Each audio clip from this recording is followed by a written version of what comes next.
I survived not E3 and all I got was this lousy t-shirt.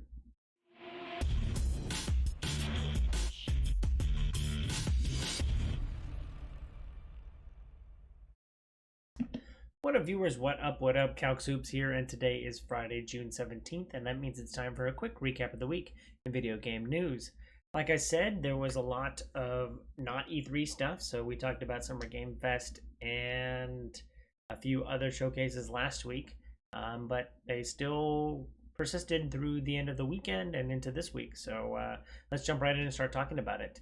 The biggest showcase that I was following and that I think was kind of post Summer Game Fest was the Xbox Bethesda showcase, where they showed off like 90 minutes of content. They did focus primarily on games that were coming out in the next 12 months.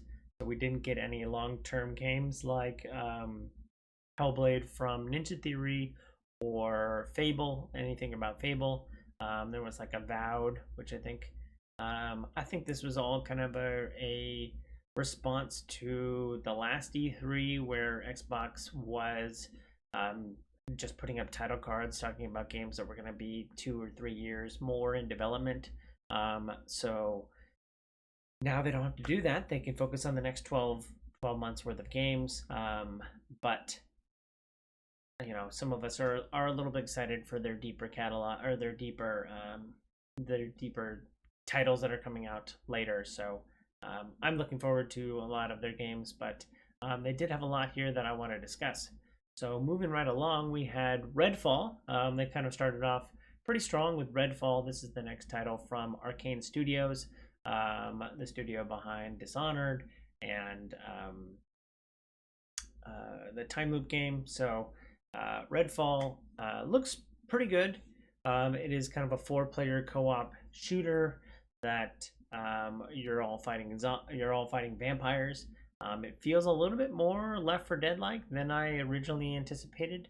But yeah, the game seems very just seems very fun. The one problem they did talk about a little bit of there being a lot of single player aspects to the game and a lot of multiplayer, and I think there's kind of a divide in the community between like how well of a narrative can you build for single player versus multiplayer. Is this just kind of like drop in drop out shooter? They did later release that Redfall, all of the progress will be saved to the host, which always seems to be a problem if you're trying to get a pretty good community up and running.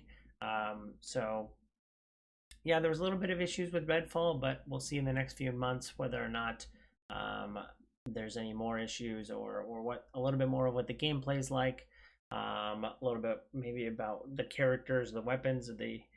We did get a northeastern kind of New England feel to the game, so we've got that going for us. But as far as like what the gameplay is going to be, how Left 4 Dead like it is, or how much character customization I have, all of that remains to be seen. But I'm pretty excited for Redfall that's coming out in 2023. So looking forward to that and seeing how, if I can get a dedicated group together, then maybe the host isn't really a big deal. So I'm looking forward to it. They also finally announced that Hollow Knight Silksong is coming, and that it'll be coming this year.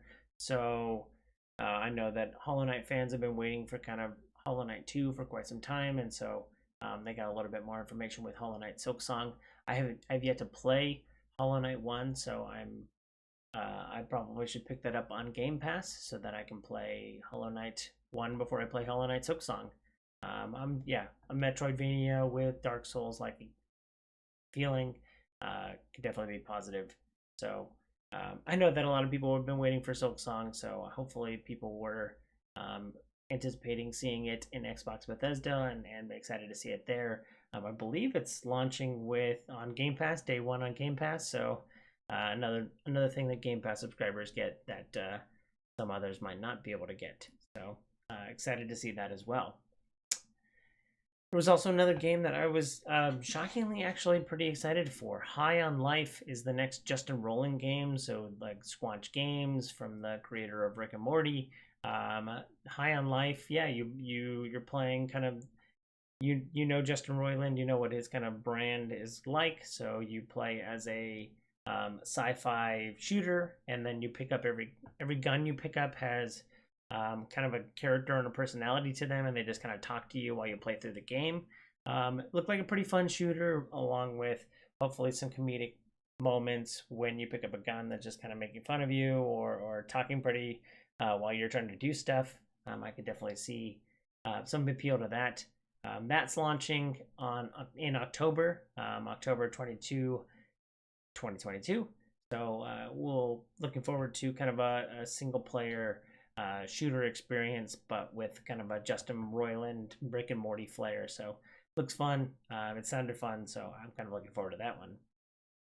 Also along in the shooter genre, coming out of the Xbox Bethesda showcase was Scorn. I've been anticipating Scorn for quite some time. This is the H.R. Geiger kind of inspired body horror shooter that's coming out. It definitely felt a little Bioshocky to me from what I've seen initially, but now coming out of the Bethesda showcase, yeah, it looks very much like you're gonna have like guns that attach to your body, and they're gonna like shoot blood and stuff like that. So it's gonna be pretty excited, but I'm just kind of excited to be a little bit creeped out with my first-person shooter. And it's also one of the bigger games that's coming out for Xbox this year. So it launches on October 21st. So yeah, they of the big kind of flagpole Xbox and Bethesda games, most of them are coming out in 2023. So I'm excited to see a little bit more Xbox content coming out this year. So it looks like it's a little bit focused on October timeframe. Title I've also been excited for quite some time. I kind of like the art style for is As Dusk Falls. It's got like a kind of motion comic book vibe to it. It's very narrative focused. It feels a little bit like the next extension of like a Telltale game.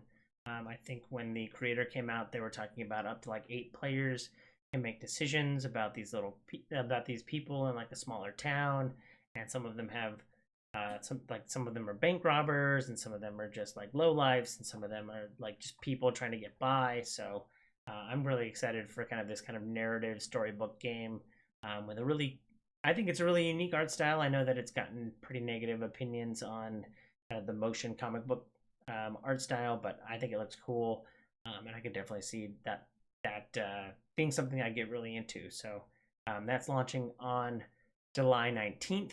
2022, so coming just a few months from now, just a couple weeks now from now. So another game that I was excited for that I think got a lot of really positive response was Pentiment. Pentiment, not easy to say, but one of the new one of the new Obsidian titles that are coming out is very kind of narrative focused, but it's got a really zany medieval art style, but you're just trying to like figure out what's going on with the overall narrative, but it's kind of drawn the same way that like the side of like a Bible or something, the kind of like old monk art style drawings. That's coming out in November of this year, and Obsidian does really good stuff.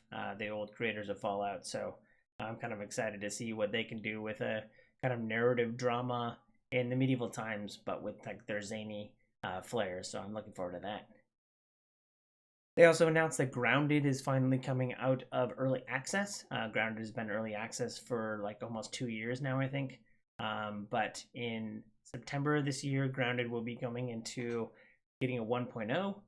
So we'll see a lot more of what the kind of overall story was. I know that when I was playing Grounded with friends, we kind of hit the end of the narrative within the open world sandbox. So hopefully there's a little bit more there when we potentially pick up Grounded to play on Xbox Game Pass later this year. So in September, I'm looking to kind of pick that up. I'm a little bit addicted. I'm slowly realizing my addiction to survival games. So I'm looking forward to Grounded coming out in September. I was also thoroughly surprised to see all of the Blizzard content that was coming out in the Xbox Bethesda showcase. They spent like 10 minutes of their 90-minute showcase talking about Diablo 4, which is really exciting. Diablo 4 coming out. Apparently, if it was in the Xbox Bethesda showcase, coming out in the next 12 months, so it's coming out in 2023. So hopefully we see it before the first half of next year. They also announced that the Necromancer was the fifth character class of Diablo, and they talked about all the different ways that you can play Diablo 4. I thought this was a little bit more scattershot when they were talking about the messaging.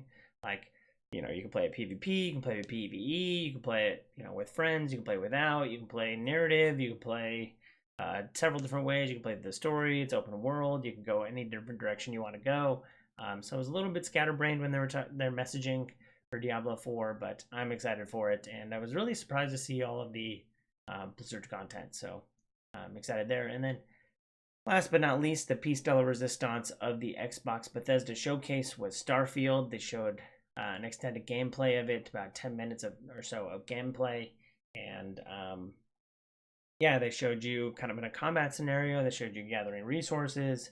They talked about the different ways that you can modify a ship, or build your own ship, or build your own base, how you can manage bases with NPCs. So they talked about a lot of really, really deep, really involved systems. That this kind of seems, and I know it seems pretty derogatory to just call it Fallout in space, but that's kind of how I've been referring to it in my mind. But it's also an evolution of the Fallout formula. So, in Fallout 76 and Fallout 4, you can kind of build out your base. So now they're taking that to the next logical evolution, which is building out a really robust kind of spaceship builder that you can do.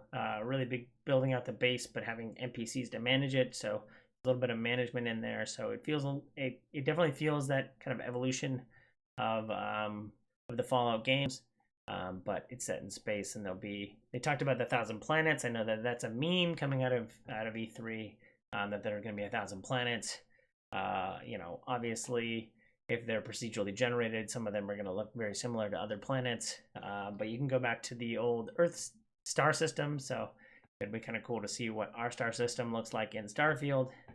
But anyway, I'm looking forward to Starfield coming out next year. This one felt like this is the one that's not going to be in the next 12 months. I doubt they're going to release Starfield before June of next year. I bet it's still coming Q3 or Q4 2023, but they did say it's coming out in the next 12 months, so I bet this one's kind of stretching. So looking forward to Starfield. But that wasn't everything coming out of the Xbox Bethesda showcase, but those were kind of the highlights from me. Let me know down below what you thought were one of the better games coming out of the Xbox Bethesda showcase. Lots of other companies were doing showcases this week.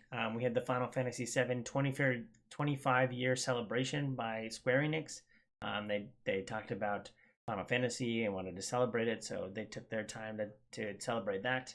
The biggest kind of news coming out of this was Final Fantasy VII Remake, or Rebirth, the part 2 of Final Fantasy VII Remake, is coming out winter of 2023. I'm excited for that. Having played through the entire storyline of Final Fantasy VII Remake. I haven't played Intergrade yet or anything like that, but I'm looking forward to kind of the next step. The one thing I will say about the Final Fantasy VII celebration is that they are definitely, at least what they're doing with this remake, feels like they are definitely getting kind of Kingdom Hearts-esque, where they're just kind of, and it makes sense, they're kind of getting Kingdom Hearts-esque, where they're kind of breaking it up. There's going to be a Final Fantasy VII Remake 1.5, 1.75, 3.24, like it's going to be crazy. So they did a lot of stuff with the Final Fantasy VII property, and it should be pretty interesting what they're going to do with it. But I'm excited for Rebirth coming out with next year. And then they also said that the third part will be, I think, the last part of the Final Fantasy VII Remake trilogy. I know that some people are staunchly against remakes, and we got a lot of remakes coming out of E3 that people were not very happy about. But I'm excited because I didn't play Final Fantasy VII. I didn't have a PlayStation growing up, so I'm excited to kind of play the story, especially with modern graphics. It looked pretty good, and interesting storyline. So I'm curious what what's going to happen next in Final Fantasy VII. So looking forward to Rebirth. But if there's anything else there, feel free to let me know. So coming out of the Xbox Bethesda showcase was Overwatch 2. There was a little bit of content about Overwatch 2 with a new character and new maps coming out of the Xbox Bethesda, but I think we got more information after the events. Overwatch 2 is going free to play, so we don't have to worry about buying the game. It also is going to a more battle pass focused monetization rather than having traditional loot boxes. So a lot of big changes coming to Overwatch 2, so I just wanted to highlight those separately. They also announced the new character Junker Queen to kind of fit in with your Roadhog and characters like that, and Junker. So looking forward to the one thing that just kind of Overwatch I think people have kind of missed is just kind of having like a home base, a place where people can just kind of dive in and play games. Something we haven't had in quite some time, at least within my friend group. Is just something we can all just kind of dive in and play together. So I'm looking forward to Overwatch 2 and being able to hop on that with my friends. I didn't play Overwatch 1 with friends. I chose Battleborn. Stupid me back then. So looking forward to kind of like being there from ground one and being able to just kind of like dive in, be in a PlayStation party, and just kind of hang out and shoot people in Overwatch 2. I know that the team comps are a little bit different. I think it's gone from 6 players to 5 players.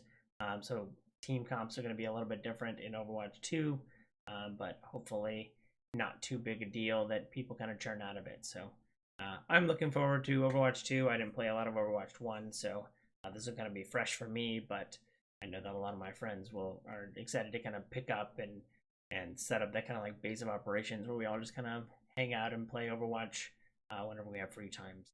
Looking forward to that. Speaking of E3, there was some notable absences from E3.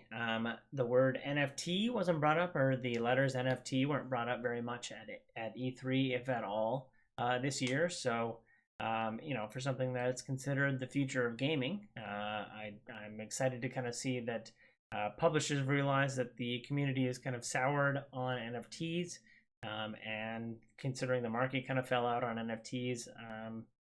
Yeah, this isn't the future of gaming. This is kind of a fad, and hopefully the publishers have kind of moved away from it, so we don't have to hear NFTs ever again being as a gaming application. So I'm glad that it's kind of gotten away. I know that there's a lot of articles about pyramid schemes or pump and dump kind of investment stuff coming out of NFTs. So I'm glad that it was kind of a fad in gaming, and now it's kind of going away. I always thought of it as a little bit more on the indie side than the kind of big publishers, but I know that Ubisoft is still somewhat invested in NFTs. So, but we didn't hear a lot about them. So maybe at the next Ubisoft Forward, we'll get some more NFT stuff. But hopefully, publishers have kind of realized that it's a third rail and moved away from that.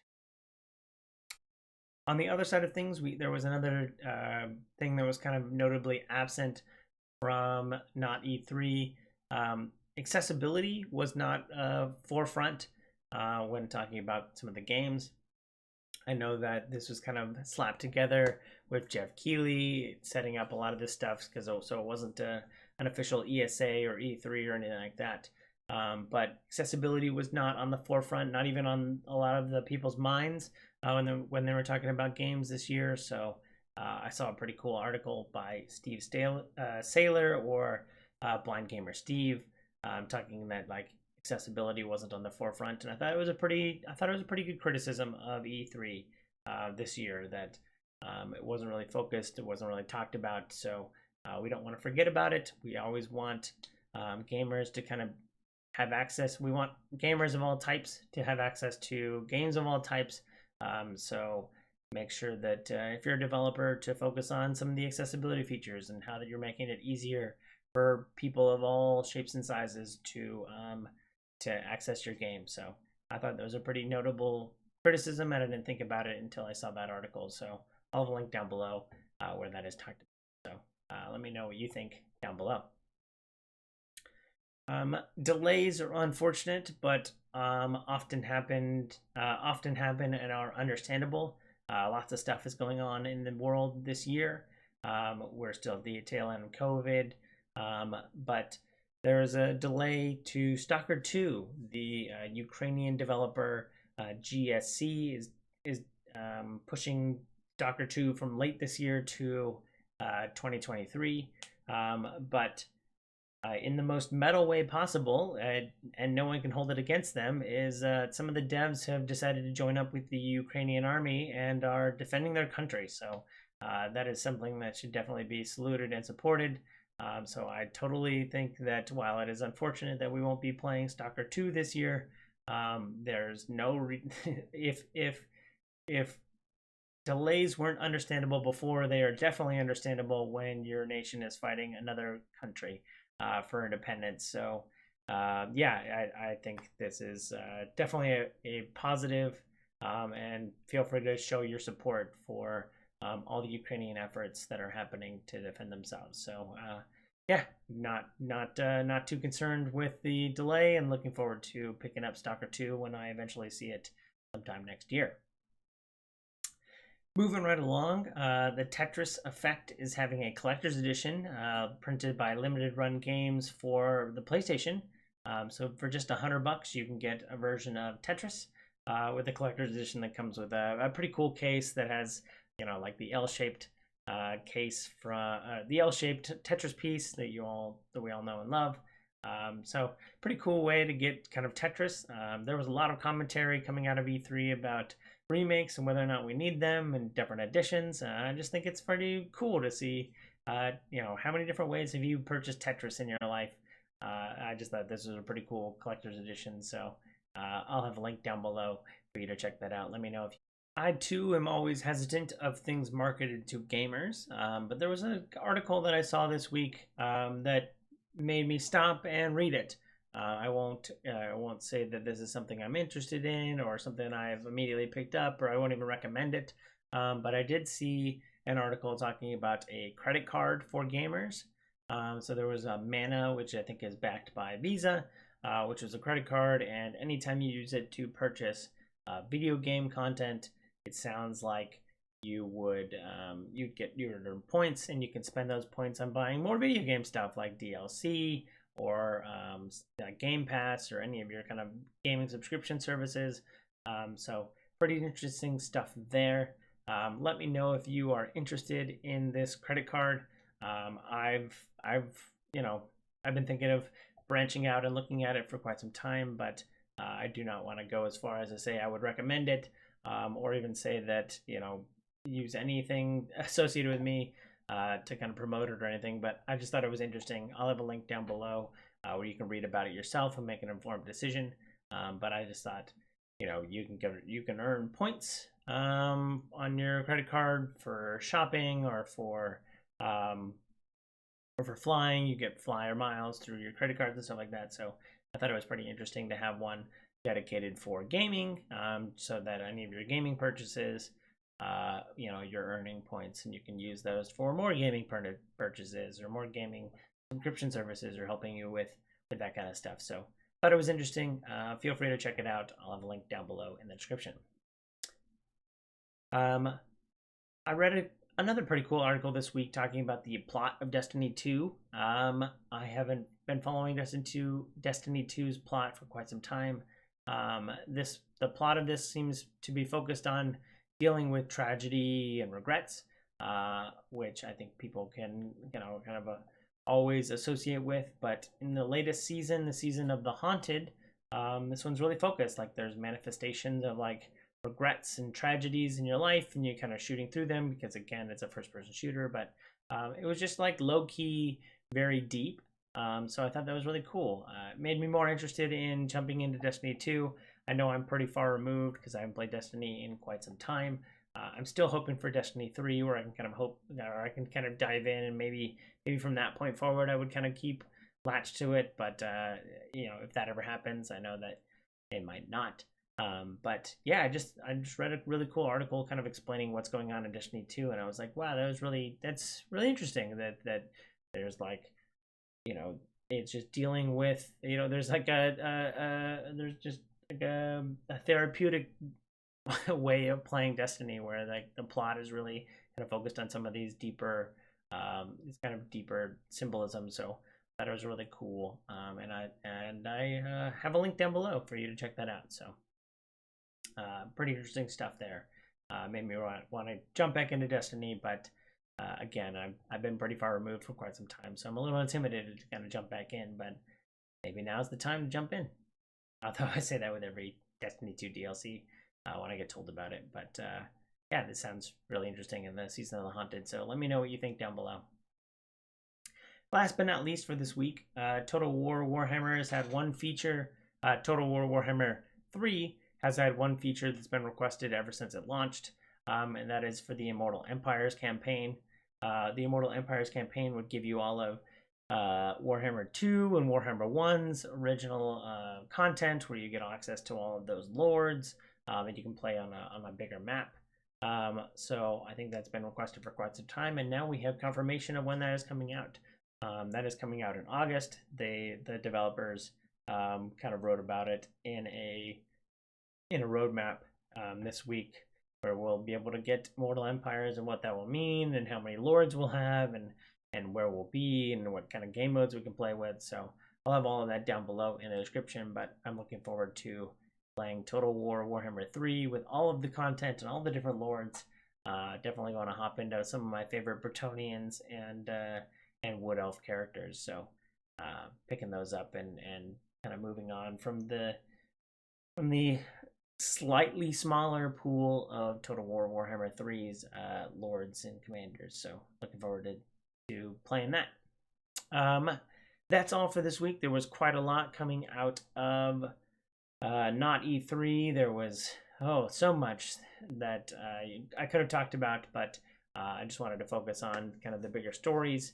If there's any other titles that you think I would like and want to check out, or what your favorite title was from this kind of E3 Summer Game Fest timeframe, feel free to leave a comment down below. But as always, thanks for watching. I hope you enjoyed this content. If you do, follow, like, and subscribe to me on YouTube and Twitch so you can see more great content like this. I'll have links down below in the description. Thanks again. I hope you have a super day. I hope you have a super weekend. I hope you have a super day. Bye!